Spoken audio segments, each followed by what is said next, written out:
Welcome to Evoke Greatness. We are officially entering year 3 of this podcast, and I am filled with so much gratitude for each and every one of you who've joined me on this incredible journey of growth and self-discovery. I'm Sunny, your host and fellow traveler on this path of personal evolution.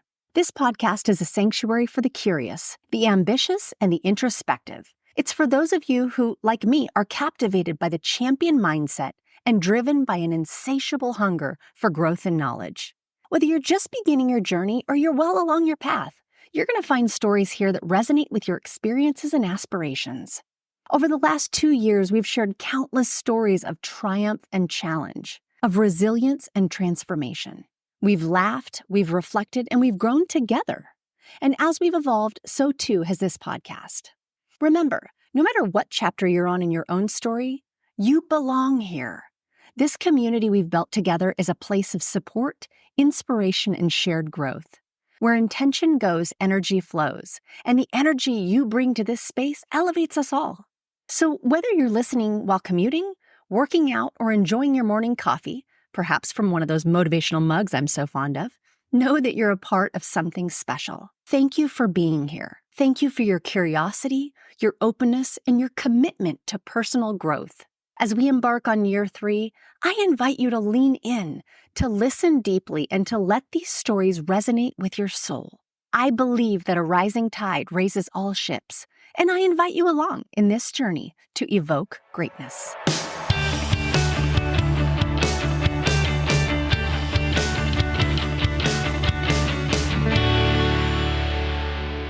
Are you the bottleneck in your own business and you don't even realize it?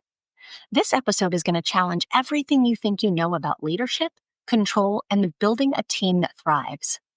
If you're tired of feeling stuck, overwhelmed, or like you're the only one holding it together, this is your invitation to step back, let go, and lead with courage and clarity. In this episode, my guest Ashley Cox brings the truth about why doing it all is actually a trap, why ego gets leaders stuck, and the surprising secret to unlocking growth. Hint, it's not about working harder.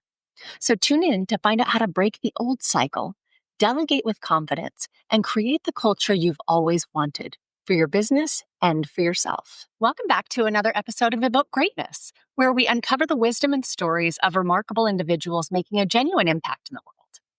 Today, we have someone extraordinary joining us, a leader who's cracking the code on one of entrepreneurship's biggest challenges. Ashley Cox, a leadership mentor who's dedicated her life to transforming ambitious business owners from overwhelmed operators into empowered leaders. Ashley doesn't just teach leadership, she embodies it. Through her signature Empowered Leader experience, she's helped countless women business owners break free from exhausting cycles of 80-hour work weeks while leading teams of 5 or more employees.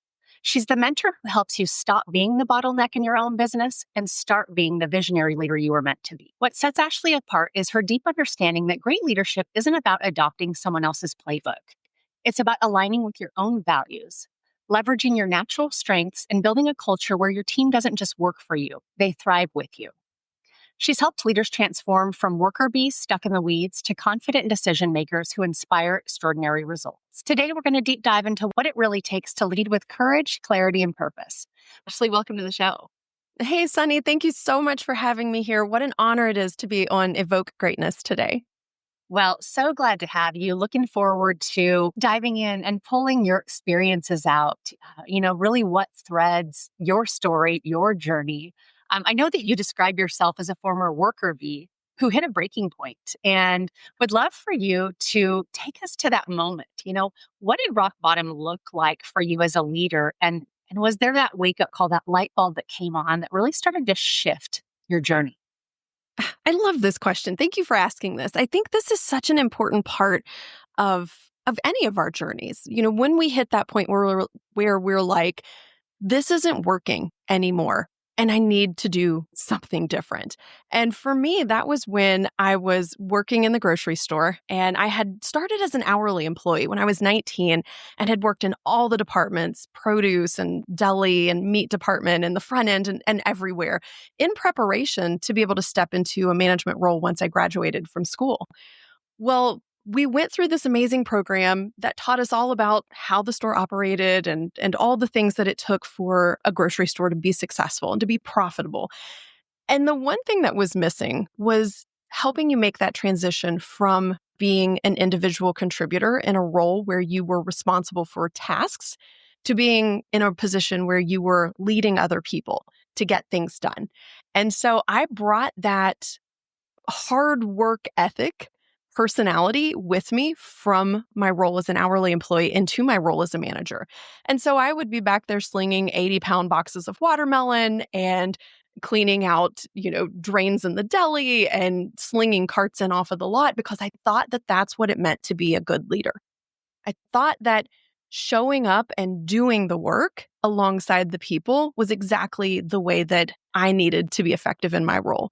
But really what I come to find out was that I was more of a hindrance, that I was in people's ways sometimes, that I was making people feel confused because I was stepping in to do the job instead of allowing them or teaching them to do the job. And so for me, that was a really big kind of pivot when one day an employee said to me, "Ashley, I've got this." And I sat back and I was like, "What do I do though?" It was very much that moment. Like if my identity isn't, I jump in, I help out, I take control, who am I? And how do I show up as a good leader? And so it was a journey from there to really discover what it means to show up with communication, with clarity, with confidence in your people. And that's what I really focus on helping my clients with today, who have a very similar story of being stuck in the weeds, thinking they have to do it all, thinking that their value comes from their doing and not from their leading. What I hear is like there's this point of self awareness we don't always have early on.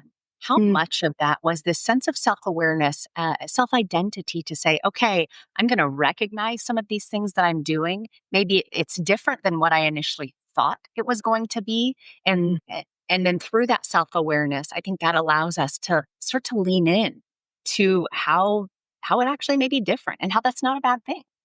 Of course, absolutely. Self-awareness is such a critical component. There are very rare instances where I will use a definitive, always, never, XYZ, right? And this is one situation where I'm consistently saying all leaders need to have a degree of self-awareness because we can't improve if we don't allow ourselves to see where we're being a hindrance, where we're being a help, where we could step in more, we could step back more. And for me, it was about allowing myself to hear the feedback that my team was saying, like, "Hey, we've got this. Like, could you just get out of the way?" Essentially, I'm like, "Oh, you don't need me in the way that I think you need me." And we have to have that level of self-awareness and openness to being able to hear what our people are saying and what they're sharing with us, and also being able to say, "Oh, am, am I the problem? Is it me?" And being okay with that. There's a big degree that comes with self-awareness in the part of our ego. And our ego has to take a back seat if we're going to be an effective leader. And that was part of it, that I really had just prided myself on being such a great employee. And that role had changed drastically. And so with that, my level of self-awareness had to change as well. And the things that I was thinking and doing and experiencing, but also in the ways that I was asking for feedback from my team. I love that you called out the ego piece because I think that's so important and oftentimes overlooked. Mm, We want to improve. And when we have to come to the reality around our self awareness that what we're doing may not be working for a multitude of reasons, mhm, sometimes it's that protective element of us who say, no, I'm probably the right person to do this, or I'm probably the best person to do this, because it's the gnashing of teeth with our ego that mhm, I think oftentimes we want to avoid. So I love that you called that out because until we get real around that and we're mhm. willing to be better as a result of letting that ego get bruised sometimes, I think that allows us to get better and stronger. Oh, absolutely. It's really about being vulnerable too.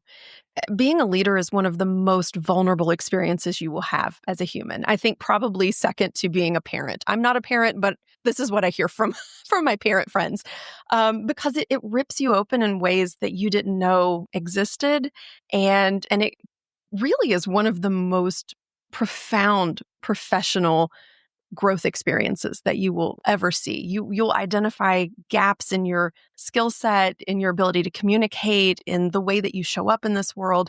But I think when we can really look at what are our values as a leader? Who do I want to be? Who do I want to become? And how does that align with the things that I'm doing? Most of us will be able to reconcile that and say, oh, that's where ego takes a back seat. That's where feedback is necessary for me to grow and to thrive and to really be the leader I want to be for my team and that I know I can be. You talk about the myth that empathetic, nurturing leaders need to adopt a harsh, aggressive, masculine style to be taken seriously. Yeah.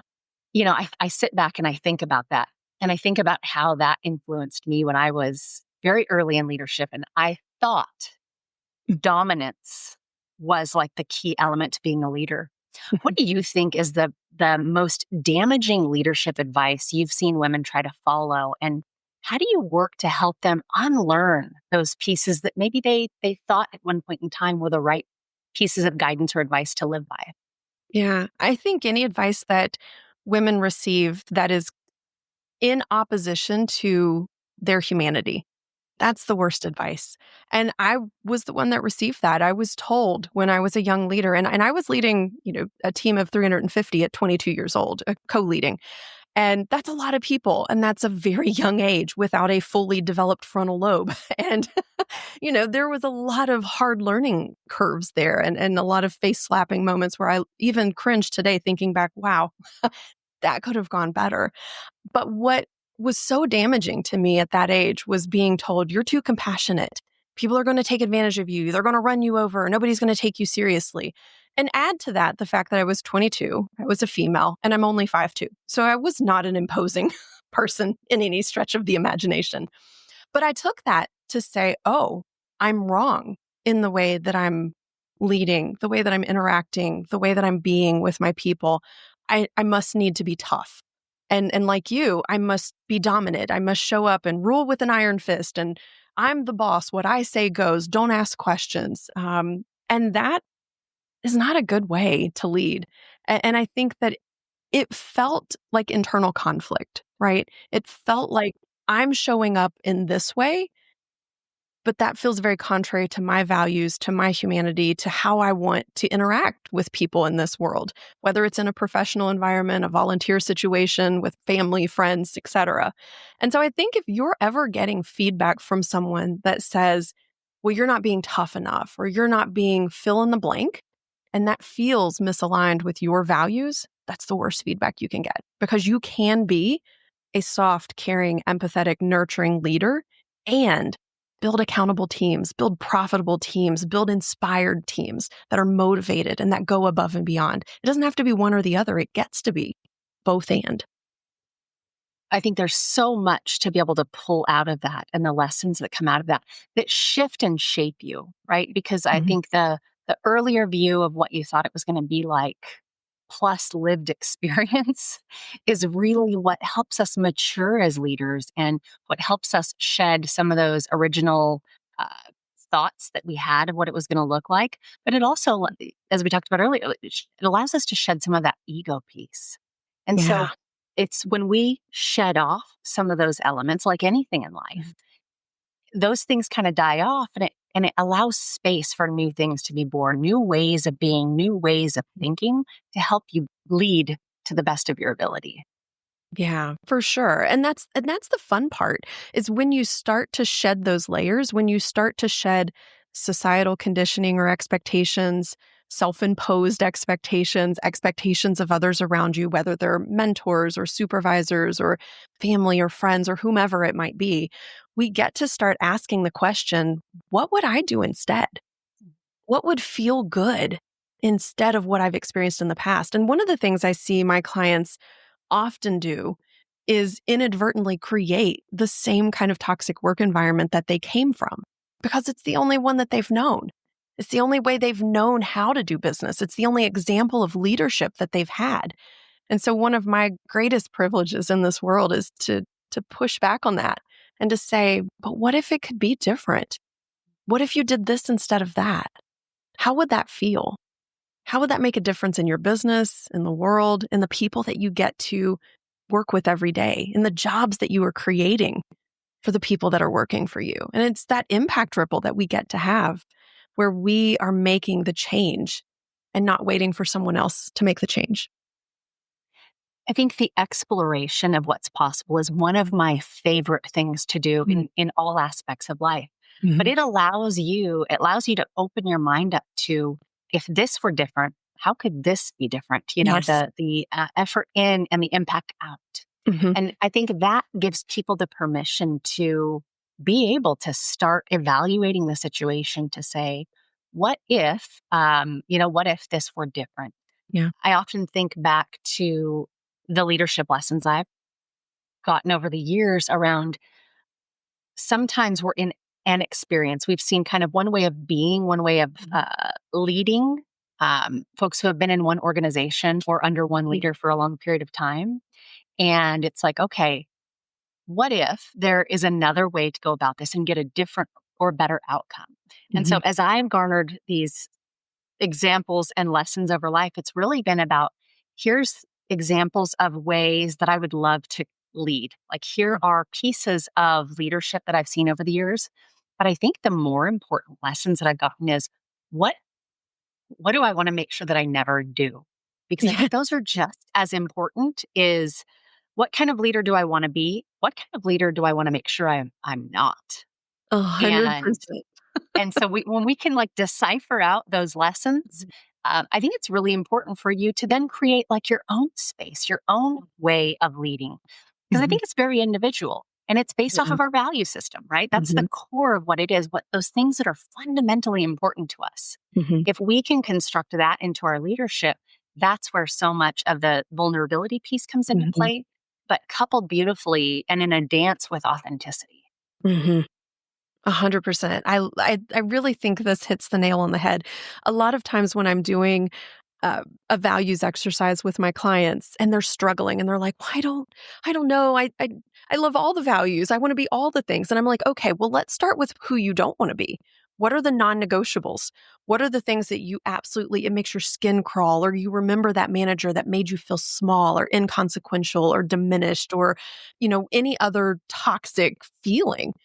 What do we not want to be? And let's find the opposite of that. Because sometimes it is hard to say, well, gosh, like, of all the values I could be in this world, I have to narrow it down to like a handful. That's hard.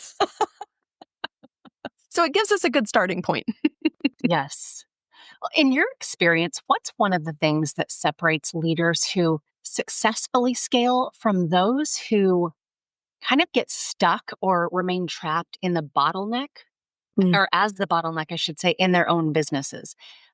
Is there, as you've worked with people, is there a specific moment where you have actually seen that shift happen? And what does that look like?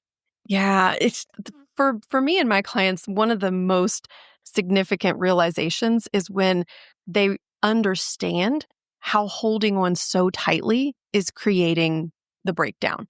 Whether that's the bottleneck because they have to give approval on every single task that happens, or that their inability to communicate their vision clearly with their team creates barriers and roadblocks because now their team doesn't quite understand what they're supposed to be doing, and hoarding that information and being the gatekeeper of that information then creates the bottleneck, or the roadblock. And so I love it when we're talking through a situation and a client will say, I'm trying to think of this, there's just one specific example. We were talking through a situation that this client was like, well, and my team just like, it's like they're just not listening to me, and I feel like I'm talking until I'm blue in the face and they're just not getting things done. And so I have to do all of it. And I was like, wow, that sounds really tough. Help me understand what you've done to communicate your expectations to them. Let's walk through that step by step by step. So as she's walking through and I'm asking some more probing questions to understand better, it literally just walks her right into, oh my God, I'm, I didn't, I didn't share this. I was like, okay, so here it is. And I think that sometimes we build these businesses with our blood, sweat, and tears, with our heart and soul, with every fiber of our being. It is our creation from nothing to what it is today. And it's hard to let go. It's hard to trust other people to help you with that precious thing that you've created. And I understand that deeply. And you are going to die if you do not get help. And so sometimes it's just having that space to sit back and to have someone who's outside of your world, outside of the weeds, to ask some thoughtful questions to help you see what you already know is going on in your business. But sometimes we have to call it what it is and name it so that we can say, okay, what's the better way forward? Because clearly it's not this. Yeah. And it's you really do have to pull back the layers of what Mhm. it's almost like, what we permit, we promote, right? And Yeah. it's what are we doing that we're permitting that is Mhm. promoting this negative outcome? Yeah. And that again, hard to do. We got to Yep. look ourselves in the mirror, Yep. but Yep. it's in service of becoming better. And Mhm. then thereby you have better outcomes. Yeah, absolutely. And the thing is, your team is going to be a mirror of you and your leadership.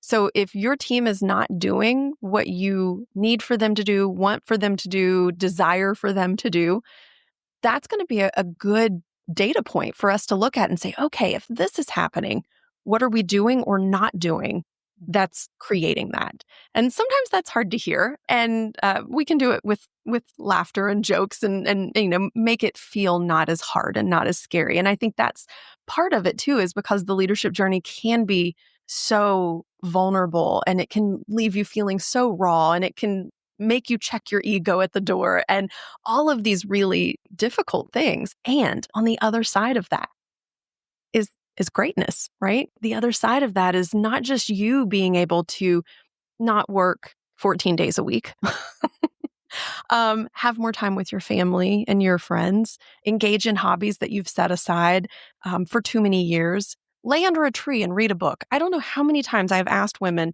what would you do if you had an extra hour this week? And they were like, oh, lay under a tree and read a book. And I'm like, okay, well, let's make that happen this week.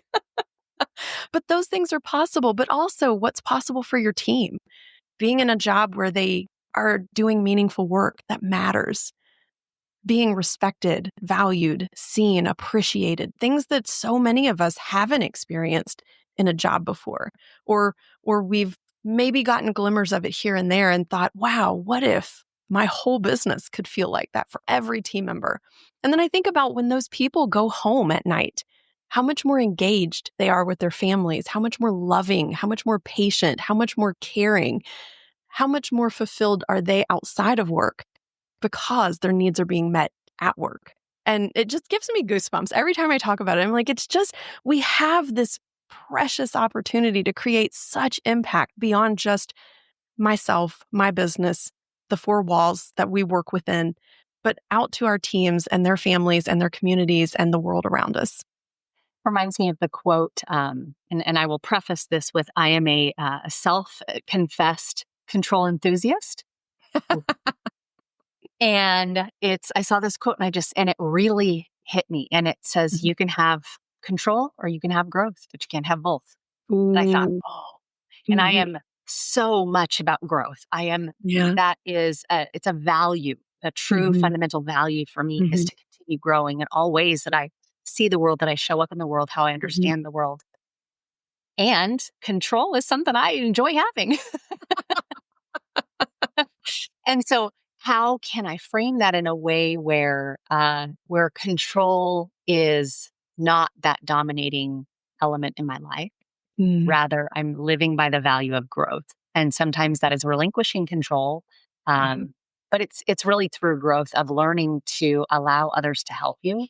Mhm. I think oftentimes if we can boldly profess what our vision is, that's how we get people bought in, right? That's how we get Mhm. people to come alongside us. This thing doesn't even exist yet. And yet we can communicate it in a way Mhm. where you're inviting others to come along and breathe life into an idea. Mhm. That's an amazing thing. And when we can do that, we have to let go of some of that control and we have to say, would you join me? I invite you along in this journey. And then guess what? I grow and they grow. Well, if we grow together. And so that's like best case scenario. Exactly. It really is. It's when we don't allow our team to grow, we hinder them. And so that's another way to look at it where it usually hits you right in the values. I don't want to hinder people. I want to help them. I want to support them. I want for them to find fulfillment and growth and opportunity. And the way that we do that is to get out of the way. And there's also things that, like I had a client say to me just a couple of weeks ago, well, I've got to learn how to do this before I can hire someone because I need to know exactly how this works and da da da da. And it's just kept going on and on. And I was like, why?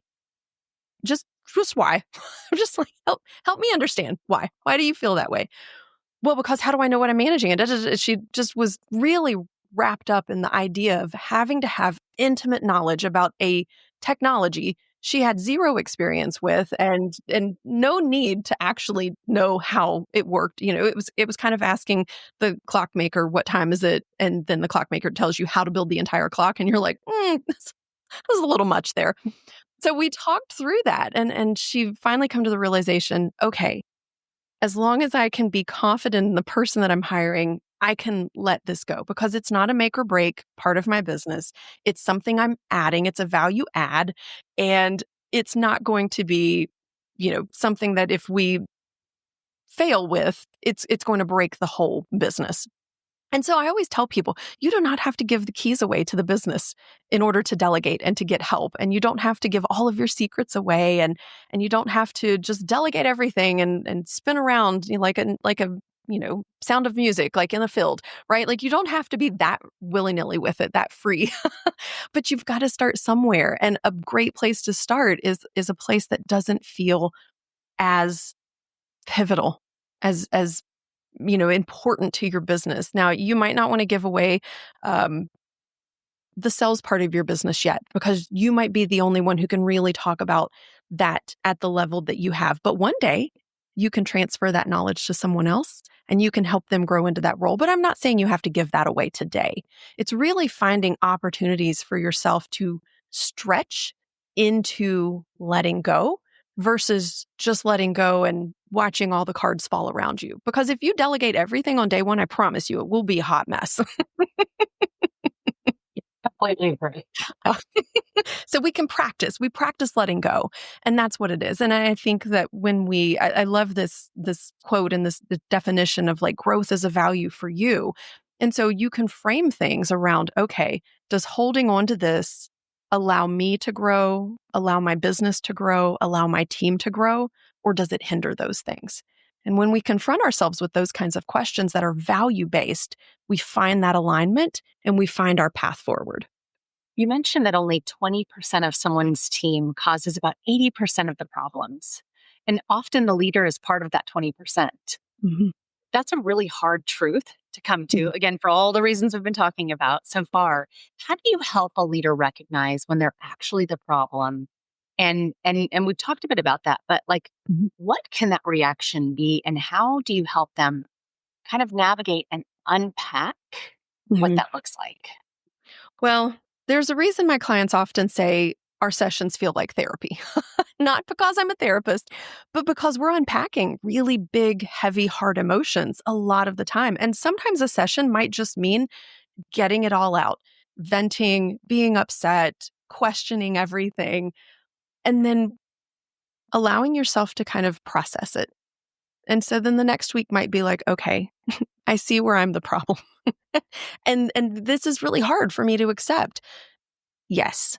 And we can move past that. I think one of the key moments is really not being afraid to say that you are part of the problem, because once you recognize that, you get to be part of the solution.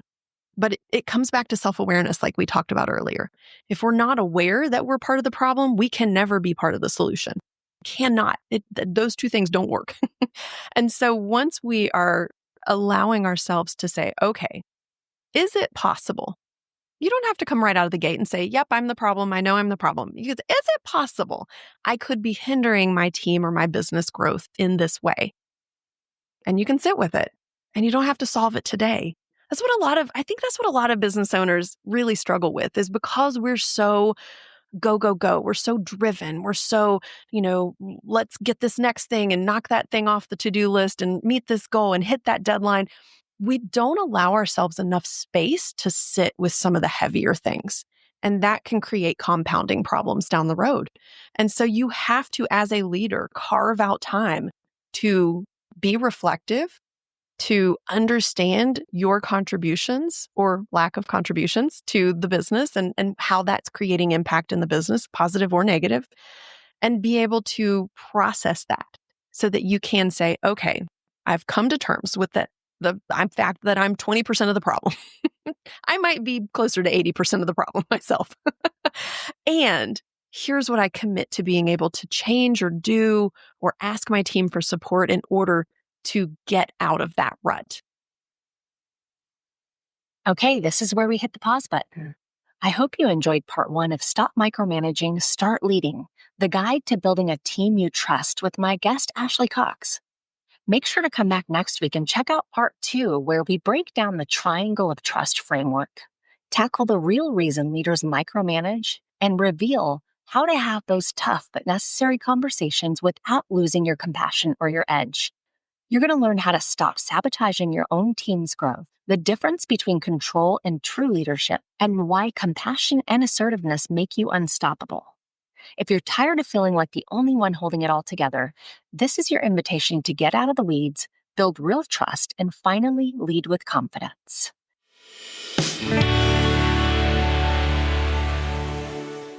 Thank you so much for listening and for being here on this journey with me. I hope you'll stick around. If you liked this episode, it would mean the world for me if you would rate and review the podcast or share it with someone you know may need to hear this message. I love to hear from you all and want you to know that you can leave me a voicemail directly. If you go to my website, evokegreatness.com, and go to the Contact Me tab, you'll just hit the big old orange button and record your message. I love the feedback and comments that I've been getting, so please keep them coming. I'll leave you with the wise words of author Robin Sharma. Greatness comes by doing a few small and smart things each and every day. It comes from taking little steps consistently. It comes from making a few small chips against everything in your professional and personal life that is ordinary, so that a day eventually arrives when all that's left is the extraordinary.